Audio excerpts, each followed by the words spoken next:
Isang mapagpalang umaga po sa inyong lahat, mga magulang ko't mga kapatid.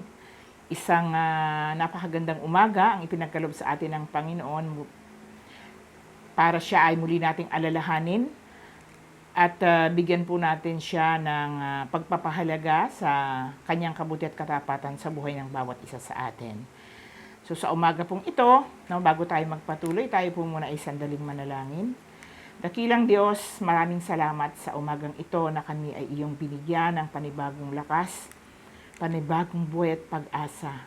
Na sa araw na ito, Panginoon, alam namin na maraming bagay na aming haharapin at nandyan ka, Panginoon, kasama ka namin upang una sa lahat, Panginoon, ikaw ay mabigyan ka namin ng kapurihan at maihayag ang iyong kapangyarihan, ang iyong kadakilaan sa buhay ng bawat isa sa amin. Dakilang Diyos, tunay nga na napakabuti mo sa buhay ng bawat isa at binibigyan mo kami ng kalakasan at lalong higit ng panahon para kami, O Panginoon, ay makapagbulay-bulay ng iyong mga salita sa ikalalakas ng aming pananampalataya. Salamat, Panginoon, sa panahong ito at hinihiling ko po na samahan mo kami sa aming pag-aaral, pagninilay-nilay na iyong mga salita at ipaunawa mo sa amin ang tunay na mensahe na nais mong iparating sa buhay ng bawat isa sa amin. Ito po ang aking samot dalangin sa pangalan ni Jesus. Amen. Sa umaga pong ito, ang ating aralin ay matatagpuan sa aklat, sa ikalawang sulat ni Pedro, kabanatang 1, talatang 16 hanggang 21. Na ganito po ang ating mababasa. Ang mga saksi ng kadakilaan ni Kristo. Ang ipinahayag namin sa inyo tungkol sa kapangyarihan at muling pagparito ng ating Panginoong Hesukristo ay hindi mga alamat na katha lamang ng tao. Nasaksihan namin ang kaniyang kadakilaan nang tanggapin niya mula sa Ama ang karangalan at kapurihan. Ito'y nangyari nang marinig namin ang tinig mula sa dakilang kaluwalhatian ng langit na nagsabing, "Ito ang minamahal kong anak na lubos kong kinalulugdan."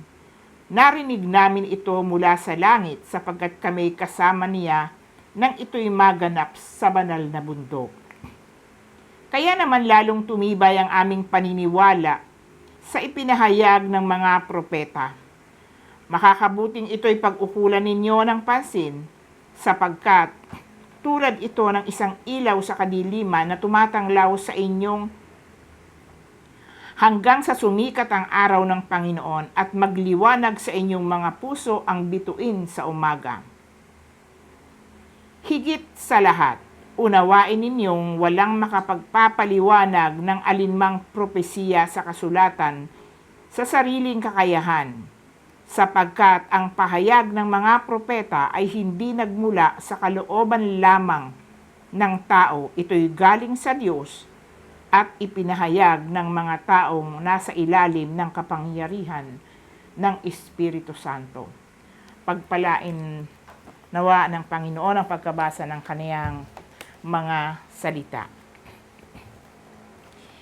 Dito po sa mga talatang ating binasa, dalawang bagay po ang nais ihayag ni Pedro sa atin.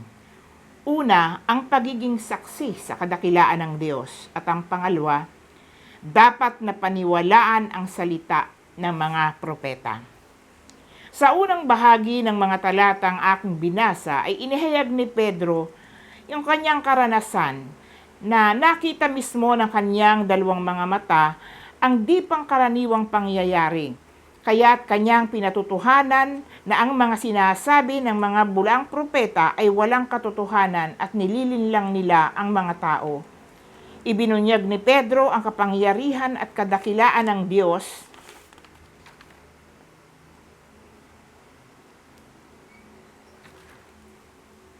si Pedro, Santiago at Juan ang nakakita o nakasaksi ng pagbabagong anyo ni Jesus. Nakita din nila na kinausap ni Moises at ni Elias si Jesus sa banal na bundok. Narinig nila ang tinig ng Ama na sinasabi, "Ito ang minamahal kong anak na lubos kong kinalulugdan." Ang propesya sa Lumang Tipan ay lalong nagpatibay ng paniniwala ng mga apostol na ito. At ano pa ang kanilang tagubilin? Makabubuting ito'y pagtuunan o pag-ukulan ng pansin sapagkat tulad ito ng isang ilaw sa kadiliman na tumatanglaw sa inyo hanggang sa sumikat ang araw ng Panginoon at magliwanag sa inyong mga puso ang bituin sa umaga. Ang mensahe ni Pedro patungkol sa pagbabalik ni Jesucristo ang sinasabi na dapat nating pagtuunan ng pansin. Ano po ba ang ginagawa nating paghahanda sa panahon ngayon? Sa pagbabalik ng Panginoong Hesus ayon sa mga propeta ay hindi nagmula sa kalooban lamang ng tao at dapat nating maunawaan na walang makapagpapaliwanag ng alinmang propesiya na sa kasulatan sa sariling kakayahan. Ito'y galing sa Diyos at ipinahayag ng mga taong nasa ilalim ng kapangyarihan ng Espiritu Santo. Maraming manlilinlang o bulaang propeta kung tawagin na binibigyan nila ng maling kahulugan ang propesya o ang mga salita na nasa banal na kasulatan. Sinasabi sa Lumang Tipan. Kaya tayo ay maging mapagmatyag at mas higit na paniwalaan ang sinasabi ng mga apostol dahil sila mismo ang nakasaksi ng tunay na pangyayari. Pagpapatunay ng kanyang kadakilaan. Mga kapatid, dumating si Jesus, ang dulot niya ay kaligtasan ng sangkatauhan at itinuro niya sa atin kung paano tayong mamumuhay para makamtan ang kaligtasan. Kaya naman tayong mga mananampalataya at nananalig sa ating Panginoong Jesucristo ay naniniwala sa muling pagbabalik ng ating Panginoon. Sa kanyang pagbabalik, ito yung paghuhukom. Dahil kung hindi siya babalik, magiging walang saysay ang mga ginagawa ng kanyang mga tagasunod.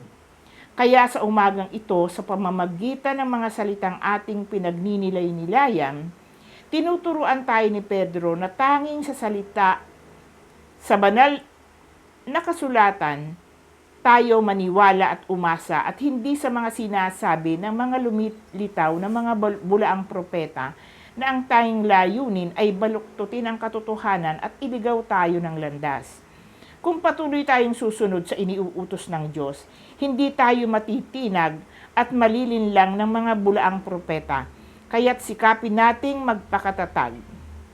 Napakahalagang alam natin ang salita ng Diyos. Huwag tayong mapagod at magsawang pagbulay-bulayan ang salita ng Diyos. Ito ang magsisilbing kalakasan natin sa panahon na tayo ay pinanghihinaan at nawawala ng pag-asa.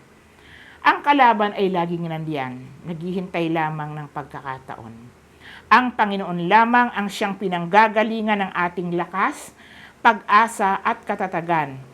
Siya ang nagpapanumbalik ng lakas ng sino mang dumaranas ng hirap, pasakit at pagkabigo at panghihina ng loob dulot ng mga pagsubok sa buhay.